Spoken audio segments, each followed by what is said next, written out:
त्याप्रमाणे जेजू क्रिस्ताचे शुभ वर्तमान अवेस्पूर सो वोड 43 ते 49.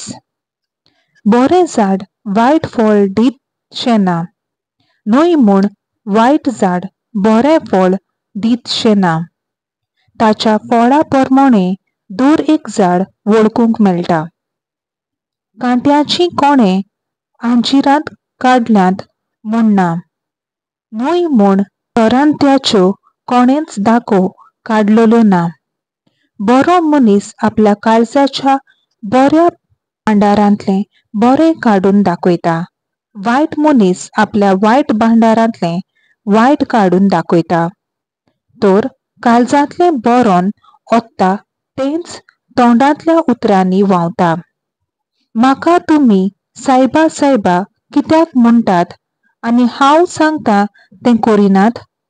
जी कोण म्हजेशी येतात, म्हजें उतर आयकतात आनी त्या प्रमाणे चलतात ती सगळीं कोणा सारकीं तें सांगता. घर बांदलेल्या एका मनशा सारकीं ती. ताणें खोल खोडून खडपाचेर बुन्याद मारली. आनवर आयलें तेन्ना त्या घराचेर उदकाचो लोट बसलो.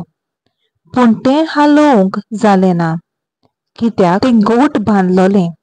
आनी जी कोण आयकतात पूण कांयच करिनात ती बुन्याद मारिनासतना आपलें घर धर्तरे बाराबर बांदतल्या मनशा सारकीं. आनवर येवन ताचेर उदकाचो लोट बसना फुडें तें रोखडेंच मोडलें आनी ताचे सारकें घरदान जालें. देवाचें उतर हें. देवाचो व्हड उपकार.